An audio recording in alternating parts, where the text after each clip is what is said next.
Greetings and welcome to In Depth. I'm Dike Rostant. Now, the first time I heard the name Chas Sheppard was when I spoke with the PRO of the T&T Tropical Angel Harps. He said he had an upcoming documentary. Now, fast forward some time, and we are speaking with the man himself, sound engineer and videographer Chas Sheppard. He speaks to us now about sounds like steel.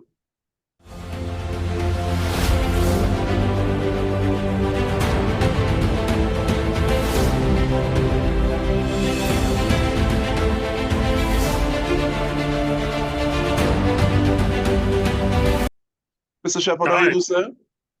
I'm doing very well. Great. Glad to have this conversation because producing recorded content in live music space for around 10 years, why say, okay, well, now is the time that I'm going to make Sounds Like Steel? So Sounds Like Steel is something that I've actually wanted to do for a long time. I grew up in Trinidad, and one of my strongest memories of Trinidad is walking up the drag before Panorama and hearing that chaos, the wall of sound that hits you. And when I talk about Pan to people outside of Trinidad and Tobago, they really don't understand what it is. You know, they might have heard of the instrument, but to most people in the West, Pan is one man on a beach playing for a cruise ship advert. And they've never experienced the scale of something like Panorama. And so initially, I just wanted to come out and record some Pan.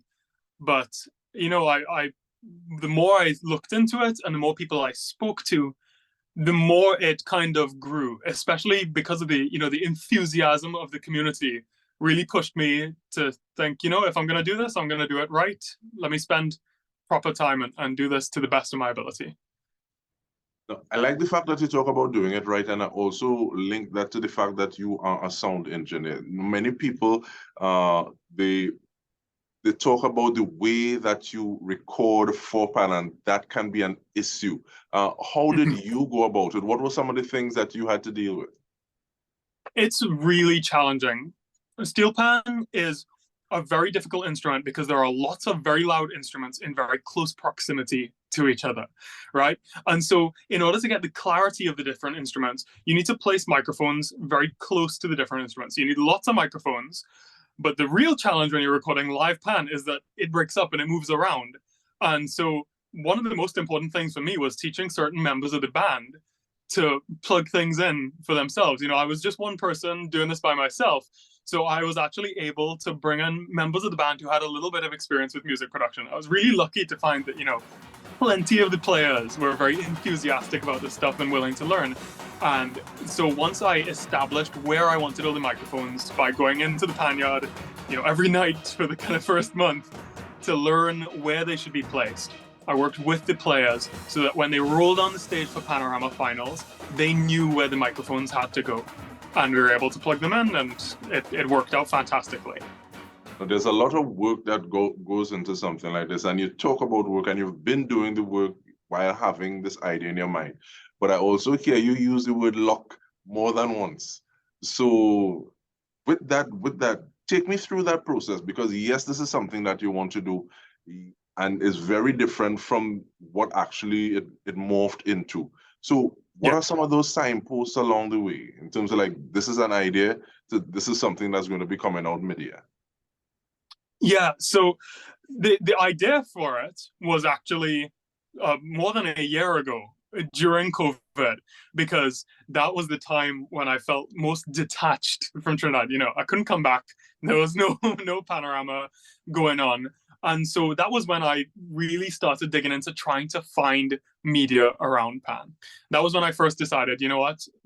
So no one else has really done something like this. Other people have done work on the history of Pan, but no one has a piece of content that really shows what it takes for a band to go through Panorama. And that's the story I wanted to tell. And so I started reaching out to contact. It was the first thing I did was, let me speak to people who've done this type of work. I spoke to people like Dr. Kim Johnson, who wrote the illustrated story of Pan and produced another Pan documentary on the history of Pan, which was, you know, all of that was fantastic for me to learn about.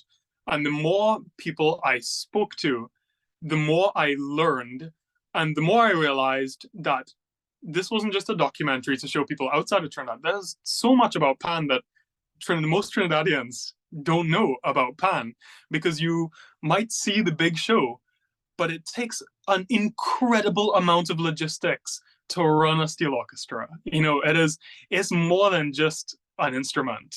It is, and it's more than just the players. There are so many people working with a steel orchestra to make that happen. And I'm glad you say something like that, Mr. Sheppard, because we hear different people in positions that are of some note in the country now in Trinidad and Tobago, and you hear people talking about the panyard model, hear people talking about the discipline that the members of a steel orchestra will be able to display. And sometimes I think that individuals may not have that full context, so they're not able to gauge from a relative point how significant that is. And with that in mind, though, you said that you started reaching out to people to get source material, to get knowledge. What about the bands? Because, like you said, other people in Trinidad and Tobago may have been detached because there was this heavy, heavy pause, and the results of that pause that the pandemic would have placed on us. So people busy, people trying to do the thing. How was it that they said yes to this fellow who come from where he come from, telling us about setting up Pan? Well, setting up mics on the Pan and this kind of thing. So the first thing I did, before I came to Trinidad, I had reached out to a couple of different bands just to kind of get some contacts. But I decided, I don't know what band I really want to work with, because I don't really know these people. I don't really know the bands. And so the first thing I did when I came to Trinidad is I started going into panyards, and just went into almost every panyard in Trinidad and Tobago. And it was really interesting to see the different vibe of the different panyards. A panyard in Port of Spain is very different from a panyard in South. And started to pick up on, what kind of story I wanted to tell about this. And the way that I was able to actually get involved with steel orchestras was speaking with the players first and foremost. You can't just walk into a panyard and start shooting a documentary. But what I was able to do is I'd come in, I'd shoot some pictures, and I'd send them just to the players, not publishing them online or anything. And that got them interested enough to say, yeah, come on and record one of the practices. And you record the practices and you show the players, and it lets them see themselves in the way that you want to portray them. And so that was what enabled me to kind of gain the trust of the band to have me come and actually film something so extensive, because yes, it's quite an intrusive thing to be, to be filmed going through a very challenging process. Not everything is always going right in Panorama. There's always bacchanal, there is a real challenge to get a band through this. And so I'm immensely grateful. And the band that I ended up working with was Tropical Angel Harps in Chaguanas. My grandparents are in Chaguanas, and so I spent a lot of time there as a kid. And the atmosphere in that panyard was just fantastic. From the first day I walked in there, you really feel at home. And I think the same thing could be said for any panyard in Trinidad and Tobago. You walk in there and you're gonna feel welcome, which is an amazing thing, because you don't get to go into the London Symphony Orchestra and watch them practice and watch them learn a piece. But you can do that in Pan, and it's encouraged strongly by the band. And that was, something I think is just fantastic. And I really appreciate that point that you make, because in speaking with members, with a member of the band, like I intimated earlier, they said, okay, well, this space that is the panyard, that houses the pans, that facilitates individuals learning the music, is so much more than that. There's this after-school program, there's this, there's that. And literally, you can have a space where it's kind of like a safe zone. So people who may be coming from different sides of the road don't necessarily agree with each other. In that space, there's an understanding that this space caters to something that is progressive like that, and to earn the trust of individuals to be able to feature their process, I think is something that is nothing to sneeze at. But we take a short break and we come back to talk a little more about the work that you're doing. Sounds like steel. Stay with us. We return after this.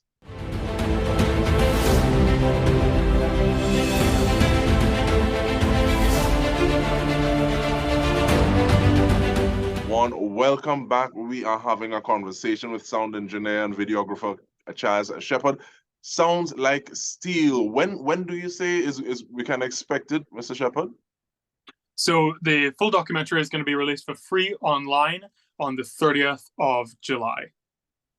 What's important or how significant is that price point that you're dealing with? Do you mean the date? No, Or the fact that it's free. Yeah. So it was of paramount importance to me going in that it be free and available, because there have been great pieces of content shot on Pan before, but in that way, the only people that find it are the people that are looking for it, that want to spend the money. One thing that I found fantastic about a platform like YouTube and social media is that you find things that you had no idea you were interested in. And that's what I wanted for Pan. I wanted to put this in the global stage in such a way that someone from the US, from Europe, from China, from anywhere in the world could accidentally stumble onto this documentary and find a love for the instrument. And, it's even without the release, we've got 33 million people have watched clips, people have watched thousands of hours of content on people making the pans, people are watching the music, and are really excited about that. So I'm really excited to see, how the full documentary does.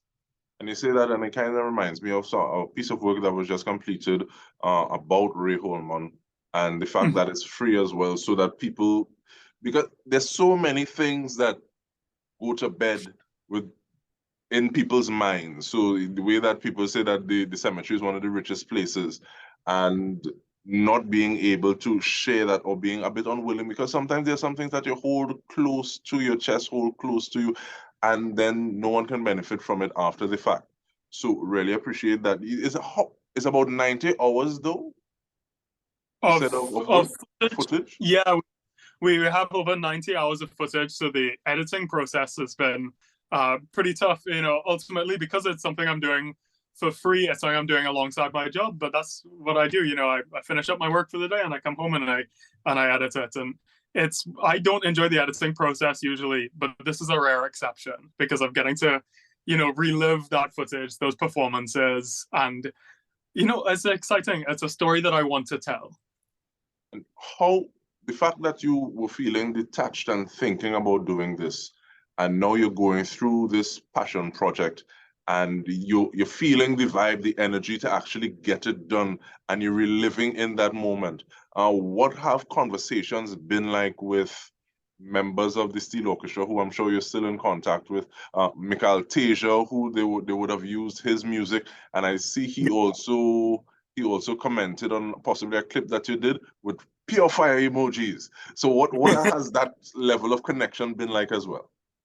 It's been really amazing. It's something where I've spent essentially 2 months with this band. So it's, you go from not knowing anyone there to being incredibly close because you're spending hours and hours every night with these people. And Mikhail Teja's involvement was fantastic. He's gone above and beyond what most artists do with bands who are playing their music. He came out, he produced a mini documentary on the band as well. He came out and performed live for them before the preliminaries. He's also done an interview with me, which will be in the documentary, about how he wrote the soca piece, because Hall of Fame really is a piece that comments a lot on the history of mass in Trinidad. So it's a really useful piece. And then also it's fantastic that I'm able to use his music. This is something that could have become a very difficult thing. When you produce a piece like this, there are so many pieces of the puzzle in terms of copyright to have to manage. It would be very easy for the band to say, no, we don't want you showing this. It would be so easy for Mikhail Teja to say, well, you have to give me some for my music. But everyone has just been so on board and so positive about the project. And that is, what's given me the energy to do this. And I think part of that, actually, it starts with you, Mr. Sheppard, in the sense that this is something that you, from the outset, you're saying, okay, well, this is something that I'm doing for free. Because, sometimes people like to be a bit capitalistic.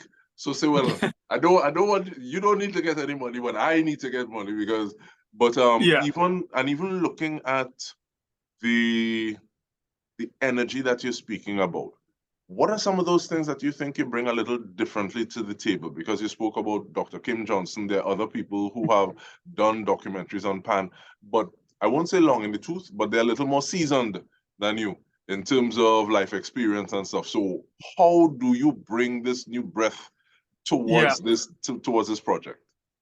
Well, I think one of the biggest things that I can bring differently to this is that I am a musician. I'm not a panist, but I have been involved in the live music scene for years, and so I kind of know what it's like to take a band on tour. I know what it takes, and I have always been intrigued with the logistics of this thing. So I knew to look out for things that other people might not necessarily be looking for. If you the BBC or you're a TV program and you're coming into Film Panorama, again, you're seeing this show. But what you're not seeing is that on Panorama morning, the bands are working until 7 o'clock in the morning that they're going to be playing, bringing equipment onto the drag because they can't bring it in the day because Kiddie Carnival is going on. And nobody would normally even think to look for that. And I think because I'm a musician, because I know how events like this have to run, I've been able to kind of really dig into those details. And the other thing is, I don't have to listen to what any studio or anything says. It's my documentary. I know, certainly speaking to people who've created content on Pan, even Dr. Johnson said, he wrote originally his version of the story, but it's going to cost a lot of money to produce. It's going to cost a lot of money for a studio to do this. And so they get their say and they get to rewrite it to make it a little more dramatic or a little more attention grabbing. I'm privileged in that ultimately, it's my savings account. So I get to do what I want. I can kind of produce it the way I want to tell the story. And that's an incredibly unique thing to be able to do. And it means compromising a little bit on, there's not a lot of money to hire in extra people. You shoot with the camera that you have. But I think the story is always the most important thing in any piece of content like that. And you spoke about it a little bit, but is there anything you think that members of the Tropical Angel Harps would have taken away in terms of capacity, just so in being able to mic or being able to do what it is they would have gotten instructions for? How did that information flow that way? I actually think the biggest thing, because they could learn to record Pan, they could learn anything like that, but just seeing the value in placing this type of content online. Tropical Angel Harps didn't have an Instagram page when I started working with them, because bands have been kind of old school about that. Band social media presence. The Pan Trimbago is now working to kind of offer prizes for bands that are really working and using social media content effectively. But I don't think bands realized just how far the reach is. I think bands have been kind of producing content for their fans in Trinidad. But the honest truth is that people around the world are interested in Pan and producing, good quality videos and footage and stuff to show people what you're doing on social media is going to become more and more important for bands. In fact, I think it's even going to become an important financial lever. Running a steel orchestra costs a lot of money. And running a steel orchestra doesn't stop with Panorama. It's a year-round thing that has to go on. And, I know a lot of people who kind of inspired me to get going with this, a lot of content creators who that's their livelihood, right? They make content for YouTube or whatever. It's not a lot of money coming in, but it's something, right? And it's something that steel orchestras, I think, should embrace as a way to continue to support themselves as the cost of running an organization like that continues to rise. And in the final minute we have, Mr. Sheppard, I want to thank you very much for your time, but what defines success for this project? This project is successful if, fill in those blanks for me, thanks. This project will be successful if one person watches it and falls in love with Pan. That's all it takes for me. I have already been so happy to see the response to it that anything would have been incredibly exciting for me. And I think it's just about reaching people who then want to come and see this in person. So we want to thank you very much, sound engineer, videographer, patriot, working towards getting into the Hall of Fame, Chas Sheppard. Sounds like steel. Look out for it, definitely. We will be sharing tidbits as we get them, trying to amplify what it is you're doing. So thank you very much for your time. And on behalf of the entire TTT News team, this has been In Depth with me, Dike Rostant. Thank you so much for joining us.